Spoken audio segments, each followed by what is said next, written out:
नमस्कार, मैं संतोष सिंह और आज हम बात झारखंड के छात्र आंदोलन की करने जा रहे हैं।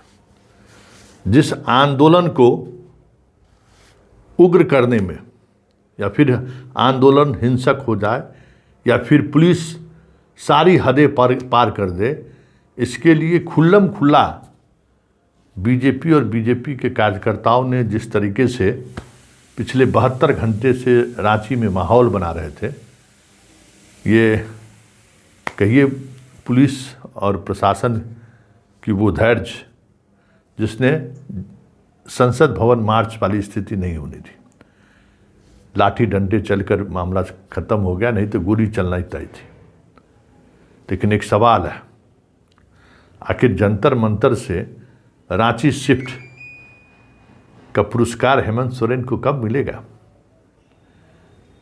क्योंकि जो कुछ भी रांची में हो रहा है और जो तस्वीरें सामने आ रही हैं, वह संकेत है कि इस आंदोलन को लंबे खींचने में या इस आंदोलन को बने रहे यह आंदोलन, इसमें सरकार की बड़ी भूमिका है। जी हाँ, सरकार की बड़ी भूमिका है। सरकार जो भी कह ले, जैसे भी कह ले, लेकिन यह एक सच है और इसमें भी दो मत नहीं है कि झारखंड की घटना को जिस तरीके से जंतर मंतर की घटना से जोड़कर राहुल गांधी को और कांग्रेस को बैकफुट पर लाने की कोशिश की, जो संसद से लेकर सड़क तक मोदी की सरकार को परेशान कर रखे। शाह अभी तक सदन में नहीं आए हैं और अभी भी सवाल मौजूद है कि आखिर किसके आदेश पर पैलेट गन चला है। जवाब नहीं दे पा रही है बीजेपी, कह रही है कि कोई चला ही नहीं है। और यहाँ चीख चीख कर लोग कह रहे हैं, इंजरी रिपोर्ट से लेके सारे रिपोर्ट बीजेपी के उस दावे के खिलाफ, जेपी नड्डा के उस दावे के खिलाफ है। हम नहीं मानेंगे तो नहीं है। जेपी नड्डा के ही तो अस्पताल आरएमएल ने दिया है कि पैलेट गन चली है, तो वहाँ बुरी तरह से सरकार गिरी हुई है दिल्ली में। और सरकार पर जिस तरीके से हमला हो रहा है, सरकार असहज है। देख ही रहे हैं, आईआईटी दिल्ली जा रहे हैं, रात में हेलो फ्रेंड्स कर रहे हैं, संघ पूरी ताकत लगा रखी है, मोहन भागवत खुद संवाद कर रहे हैं।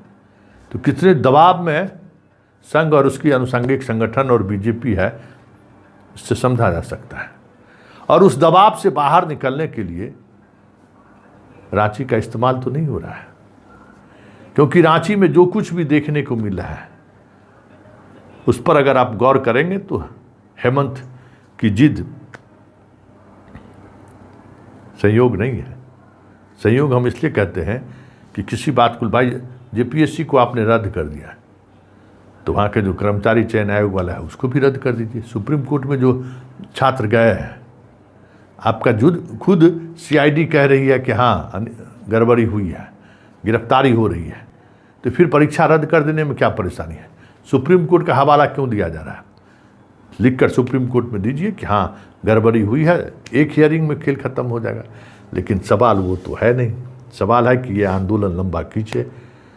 जंतर मंतर में जो कुछ भी हुआ वो कैसे इस आंदोलन के सहारे डाइल्यूट किया जाए, कैसे राहुल पर सवाल खड़ा किया जाए, कैसे राहुल को कटघरे में खड़ा किया जाए, क्योंकि साथ में वहाँ कांग्रेस भी है।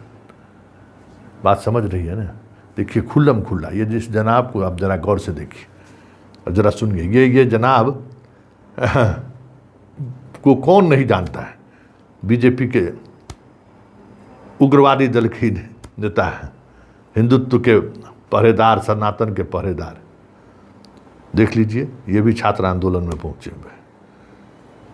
एक क्लिप उस सनातन का देख लीजिए और दूसरा छात्र आंदोलन का जो कर रही है देख लीजिए आप। सर गोड़ छू रहे सर, प्रणाम करे सर। जाने दीजिए, आप लोग जाने दीजिए सर। नहीं जाने दीजिए सर, जाने दीजिए सर, जाने दीजिए। संस्कार आदमी कौन है? तो संस्कार क्या संस्कारहीनता वाला काम कर रहे हैं सर, बताइए। कुछ लोग तो जाने दीजिए सर। हम लोग 50-100 भाई लोग सब चले जाएंगे सर, 50-100 भाई लोग चले जाएंगे सर, जाने दीजिए सर। आप ही लोग का लड़ाई तो लड़ रहे हैं कि भ्रष्टाचार बंद हो।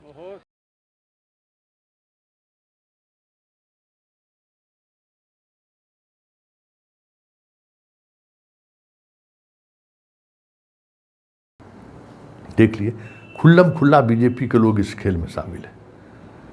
लेकिन सरकार सब कुछ देख रही है, सब कुछ सुन रही है, सब कुछ समझ रही है, फिर भी इस आंदोलन को आगे खींचता रहे ताकि मीडिया का अटेंशन, कम से कम जो गोदी मीडिया वाले लोग हैं वो तो वहाँ पहुँच गए, जो जंतर मंतर झांकने तक नहीं गए थे वो भी पहुँचे हुए हैं।